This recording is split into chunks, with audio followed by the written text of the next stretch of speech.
Hola estudiantes, here are your notes for your interactive notebook for el verbo estar.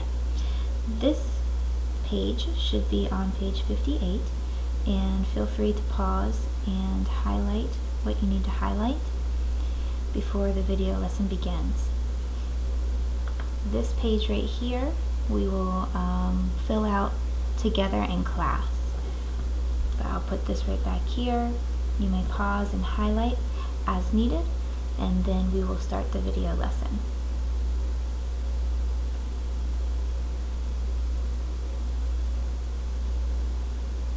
Okay, let's learn about el verbo estar. Hola estudiantes. In this lesson you are going to learn how to conjugate your first irregular verb. In the previous chapter we learned how to conjugate present tense AR verbs. All of those verbs conjugated consistently the same way all the time, and therefore they are called regular verbs. In this chapter you are being introduced to an irregular verb called estar. This verb does not follow the same conjugation pattern as every other AR verb. You will see how it differs. So let's just first talk about regular verbs.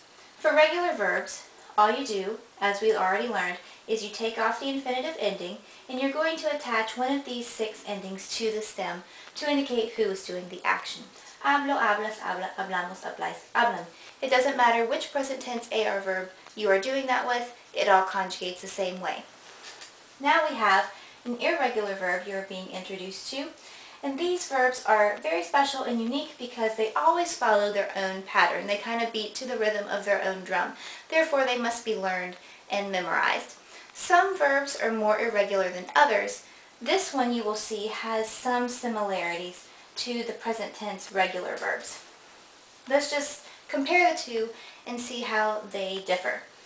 So for the yo form, you will see in red here what is different from the regular conjugation pattern. So instead of taking off the AR and putting an O, now we have estoy, so we put oy on. Now these 3 endings look very similar to the regular conjugation verb endings, except they have one minor difference with the accent mark. So estás, está, and están. Now normally, no matter how irregular a verb may be, the nosotros and vosotros forms always remain pretty much the same. So these two are exactly the same conjugation endings as the regular verbs. So just to review before we move on, regular verbs always stay the same. They're always consistently the same endings no matter what they mean. As long as they're a regular verb, you conjugate them the same. However, irregular verbs follow their own pattern and must be learned or memorized.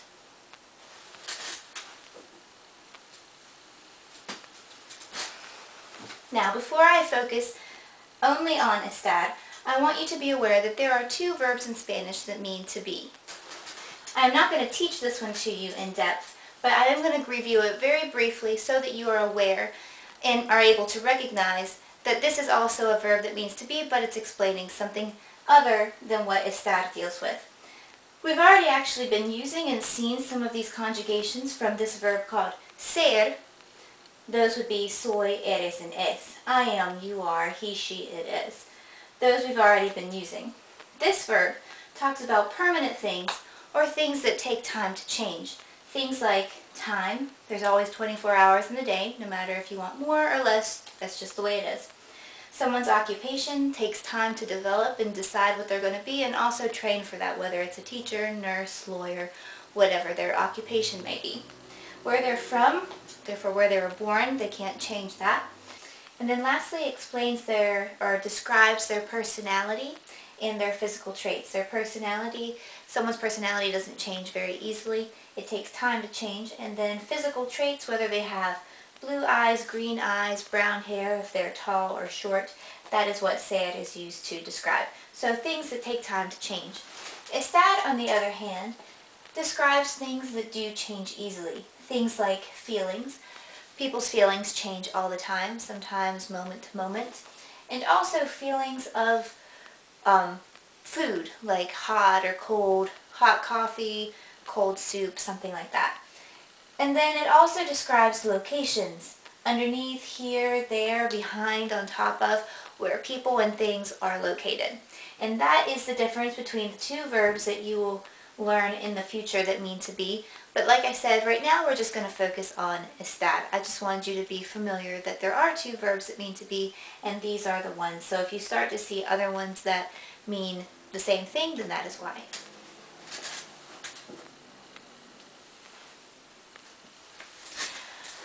Okay, so estar, like we said, means to be, and this is how you conjugate it. I know we already went over a little bit of the conjugations, but now I'm going to also go over the meanings.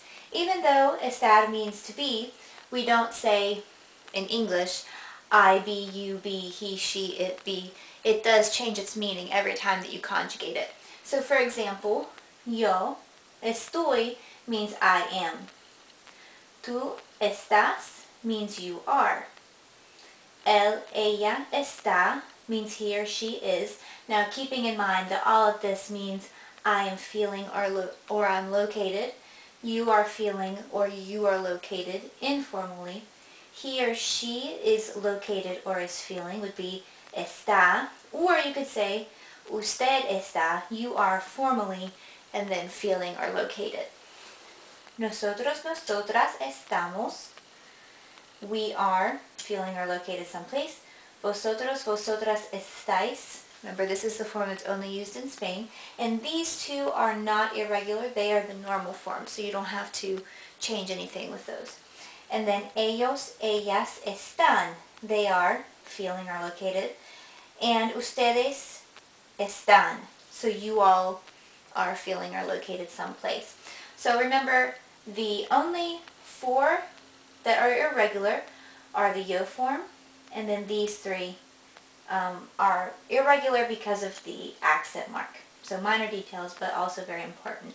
So estoy, estás, está, and están are irregular. Estamos and estáis, those are the normal conjugations.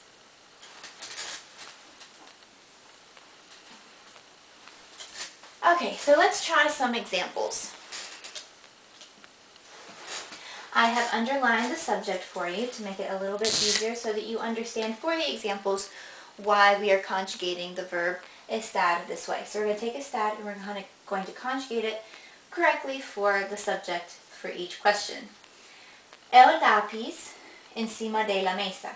El lápiz is a pencil, and that's not a person, but we do know that it's one pencil, so we are going to conjugate estar for the singular conjugation form, which would be está, not forgetting the important accent mark. Yo enferma. Enferma means sick, so I'm saying I am sick. Yo form instead of just esto. Remember, we have the irregular form, which is estoy. Excuse me. Rolando y Ana. Rolando y Ana, those are two people that would fall in the they box. Ellos. So we are going to conjugate for that form here. Están. Rolando y Ana están en la clase. Rolando and Ana are in the class. El café.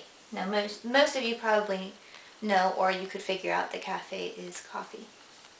The coffee is caliente, hot. So we are going to, this is very similar to the first question, or the first example. This is one singular cup of coffee. So we are going to conjugate for the singular version again. Está. ¿Cómo blank tú hoy? Trying to ask, how are you today? So we are going to conjugate for the to form. Now notice that the subject in a question comes after the verb. It doesn't come at the beginning like any other regular declarative sentence. So we are going to conjugate for the to form, which is estás. Juanita y yo, Juanita and I, and saying detrás de ti, we are behind you. So estamos, that would be the we form. And lastly, Enrique y tú, al lado de mí.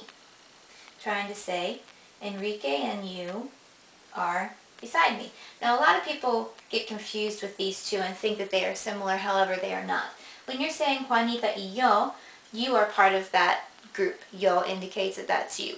Therefore, you would go with the we, nosotros, or nosotras ending. Enrique y tú does not mean that you are part of this group. This tú person is someone you are talking to. Therefore, you would refer to them as ustedes or vosotros or vosotras if you are in Spain, so you all. So we are going to go with one of those endings. If we are in Spain, we would say estáis. However, if we are anywhere else, we could say están. Okay?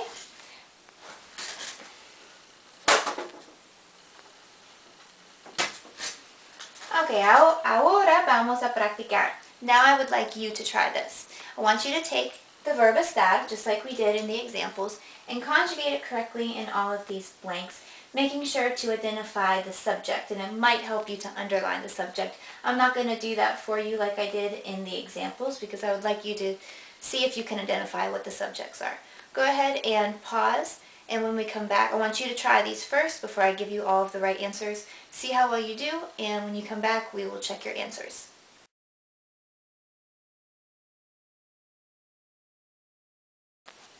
Okay, let's go ahead and see how you did. Number 1 was Maripaz y yo. Maripaz y yo would be the nosotros or nosotras pronoun box, so you would conjugate here for we. We are. Estamos. Maripaz y yo estamos delante del escritorio. La hamburguesa. I'm going to underline the subject so that you can identify what they were and why we conjugated the verb the way that we did. La hamburguesa, you probably, hopefully were able to figure out that that's hamburger because that is a cognate. So this is the subject. Oops. This is the subject. And it's just one hamburger, so we're going to go with the singular conjugation. And conjugate for está. Making sure you remember the accent mark. La hamburguesa está fría ahora, saying that the hamburger is now cold. Los libros. This is the subject in this sentence, which means books. Books meaning plural, so we're going to go with the plural ending and say están.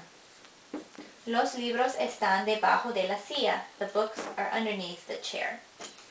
Yo insinuates you're talking about yourself, so we're going to go with the I ending, which would be estoy. Remember, it's not just esto because it's irregular, so you have to have the OY on the end. Yo estoy muy bien, gracias. I am doing very well, thank you. Fernando y tú, which would be Fernando and you. And you're saying aquí conmigo, here with me.